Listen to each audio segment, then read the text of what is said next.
One thing people often get wrong about archaeology is thinking it's just about uncovering old pots and bones. But what if we told you it was also a geopolitical arms race, with every dig silently rewriting the idea of nationhood? In the mid-20th century, as European colonial powers began pulling out of the Middle East, a different kind of power filled the vacuum. Nations desperate to reassert their ancient legitimacy through history itself transformed archaeological digs into nationalistic showcases. This isn't just about Indiana Jones, it's about state-sponsored excavations aimed at shaping modern narratives in a post-colonial world. Iraq and Iran rushed to emphasize their Mesopotamian and Persian pasts to secure their modern identities. Egypt pushed its pharaohs front and center post-independence to construct a narrative of cultural pride and history. Israel emphasized biblical archaeology to anchor its claim on contested land within a complicated and heated political climate. Palestinian scholars struggled for recognition under occupation, seeking to challenge dominant narratives that erase their history.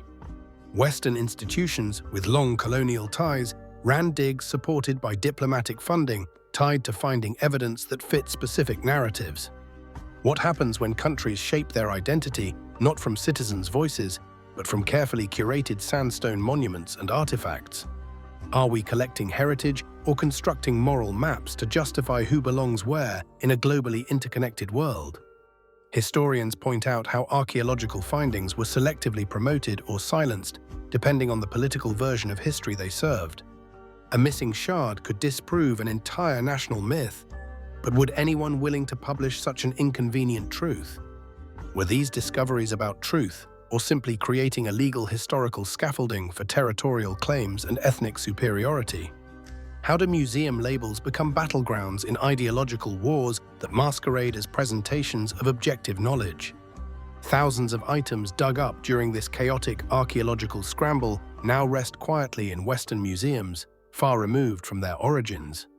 Is it truly restitution when pieces are finally returned, or are we just rearranging political symbolism across glass cases? So how many borders today still depend on what isn't found beneath them in this complex historical landscape? If history itself can be excavated into nationalism, who gets the authority to write what it means to belong?